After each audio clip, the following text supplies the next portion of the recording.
আসসালামু আলাইকুম।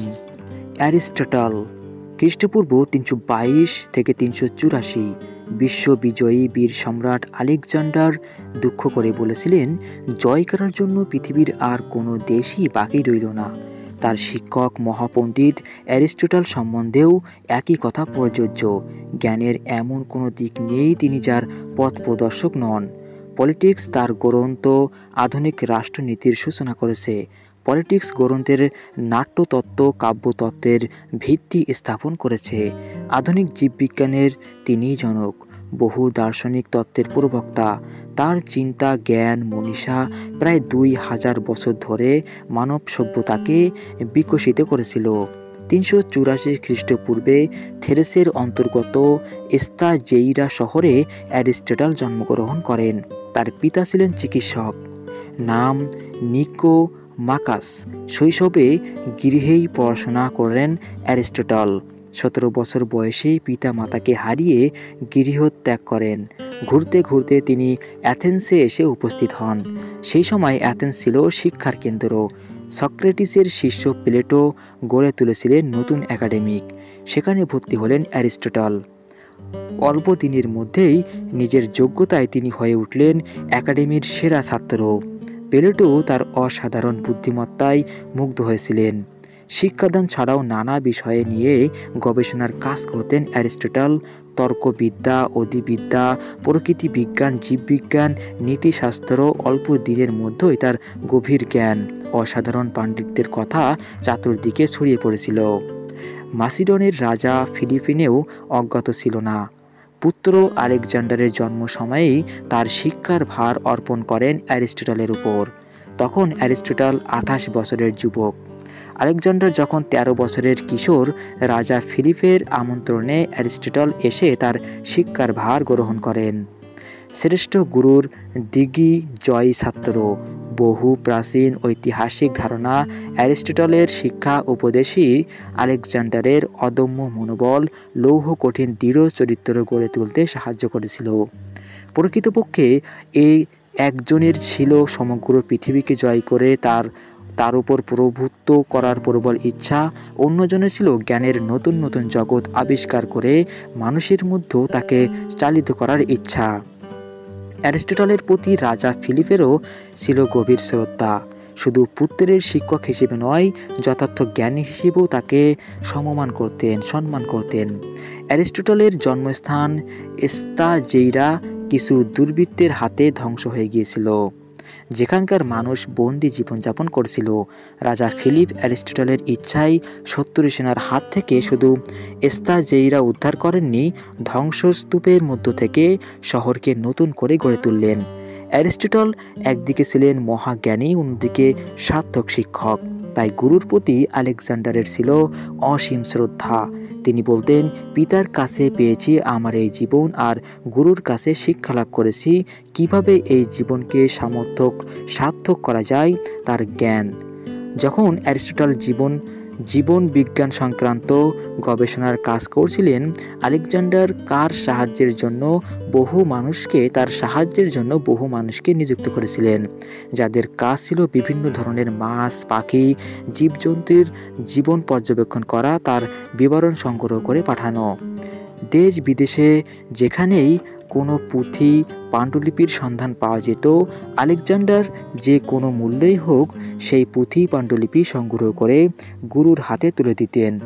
যখন আলেকজান্ডার এশিয়া জয়ের নেশায় সৈন্যবাহিনী নিয়ে বের হলেন, অ্যারিস্টটল ফিরে গেলেন অ্যাথেন্সে। যখন অ্যাথেন্স ছিল শিল্প সংস্কৃতি শিক্ষার পীঠস্থান, এখানেই স্কুল স্থাপন করলেন অ্যারিস্টটল। তখন তার বয়স ৫০ বছর।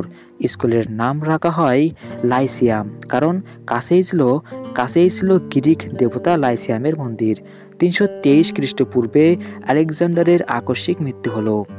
এতদিন বীর ছাত্রের ছত্রছায়ায় যে জীবনযাপন করতেন, তাতে বিপর্যয় নেমে এলো। কয়েকজন অনুগত ছাত্রের কাছ থেকে সংবাদ পেলেন তার বিরুদ্ধে ষড়যন্ত্র শুরু হয়েছে। সক্রেটিসের অন্তিম পরিণতির কথা অজানা ছিল না অ্যারিস্টটলের, তাই গোপনে অ্যাথেন্স ত্যাগ করে হৈরিয়া দ্বীপে গিয়ে আশ্রয় নিলেন। কিন্তু সেই স্বেচ্ছা নির্বাসনের যন্ত্রণা বেশি দিন ভোগ করতে হয়নি অ্যারিস্টটলের। 322 খ্রিস্টপূর্বে তার মৃত্যু হলো। অ্যারিস্টটল সমস্ত জীবন ধরে যে সমস্ত রচনা করে গিয়েছিলেন, মৃত্যুর আগে তার শিষ্য থিওফ্রাস্টসের হাতে দিয়ে যান। থিওফ্রাস্টর পর সেই সমস্ত রচনার উত্তরাধিকারী হন তার শিষ্য নেলেউস। নেলেউসের মৃত্যুর পর তার পুত্ররা সেই সমস্ত রচনাকে লোহার সিন্দুকে ভরে অ্যারিস্টটলের সমাধির নিচে পুঁতে রাখেন। 200 বছর পর রোমের সেনাবাহিনী যখন গ্রিস দখল করে, তখন সেই পুঁথি উদ্ধার করে রোমে নিয়ে আসা হলো। সমস্ত রচনাই জীর্ণ হয়ে গিয়েছে। বহু প্রচেষ্টায় সেই সমস্ত পুঁথির অনুলিপি প্রস্তুত করা হলো এবং তার ভিত্তিতেই অ্যারিস্টটলের রচনাবলী প্রকাশ হয়।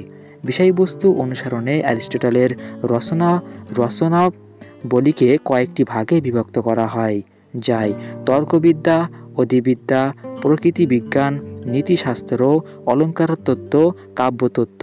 অ্যারিস্টটলের রচনার সংখ্যা 1000-এর কাছাকাছি, তবে এরও বেশির ভাগই নষ্ট হয়ে গিয়েছে। সামান্য যা কিছু পাওয়া গেছে তা থেকেই অনুমান করতে অসুবিধা হয় না কি ব্যাপক ছিল তার প্রতিভা। ভুল ত্রুটি থাকা সত্ত্বেও তিনি প্রথম মানুষের কাছে জ্ঞানের মশালকে তুলে ধরেন। তার রচনার ক্ষেত্রে সবচেয়ে উল্লেখযোগ্য মেটাফিজিক্স এবং এথিক্স, অর্থাৎ অধিবিদ্যা এবং নীতিশাস্ত্র। এই বইগুলোর মধ্যেও তিনি অভিমত প্রকাশ করেছেন জীবন গতিশীল এবং ক্রমাগতই তার বিকাশ ঘটছে। এই সমস্ত রচনার মধ্যেও অনেক নির্ভুল তত্ত্ব থাকলেও জ্যোতির্বিজ্ঞান ও পদার্থবিদ্যার ক্ষেত্রে যুক্তির চেয়ে কল্পনার ও অযৌক্তিক ধারণার প্রভাবই বেশি। এর কারণ কোনো পরীক্ষা নিরীক্ষা ছাড়াই এসব বিষয়ে সিদ্ধান্তে এসেছিলেন। যেমন তিনি বলতেন, যদি একই সাথে একটি ভারী ও হালকা বস্তুকে উপর থেকে ফেলা হয় তবে ভারী বস্তুটি আগে পড়বে। বহু শত বছর পর গ্যালিলিও প্রমাণ করলেন পৃথিবীর মাধ্যাকর্ষণ শক্তির প্রভাবে দুটি বস্তুই একই সাথে মাটিতে পড়বে। এছাড়া তিনি বিশ্বাস করতেন পৃথিবীর প্রতিটি বস্তুই স্থির, তাকে গতিশীল করার জন্য বল প্রয়োগের প্রয়োজন হয়। জ্যোতির্বিদ্যার ক্ষেত্রেও অ্যারিস্টটলের অধিকাংশ মতামতই ছিল ভ্রান্ত। অ্যারিস্টটল লিখেছিলেন পৃথিবী স্থির, তাকে কেন্দ্র করে সৌরজগতের চাঁদ তারা সূর্য জ্যামিতিক পথে ঘুরছে। গ্যালিলিও প্রথম এই ধারণাকে ভ্রান্ত বলে প্রমাণ করেন। তার অভিমত ছিল চাঁদের নিজস্ব আলো আছে। উত্তরকালে প্রমাণিত হয়েছে চাঁদের কোনো আলো নেই। অ্যারিস্টটলের এসব ভ্রান্ত মতবাদ কয়েক শতাব্দী ধরে সমাজকে চালিত করেছে। তার জন্য অ্যারিস্টটলকে অভিযুক্ত করা যায় না। উত্তরকালের মানুষেরই দায়িত্ব ছিল তার গবেষণার সঠিক মূল্যায়ন করা, কিন্তু সেই কাজে তারা সম্পূর্ণ ব্যর্থ হয়েছিল।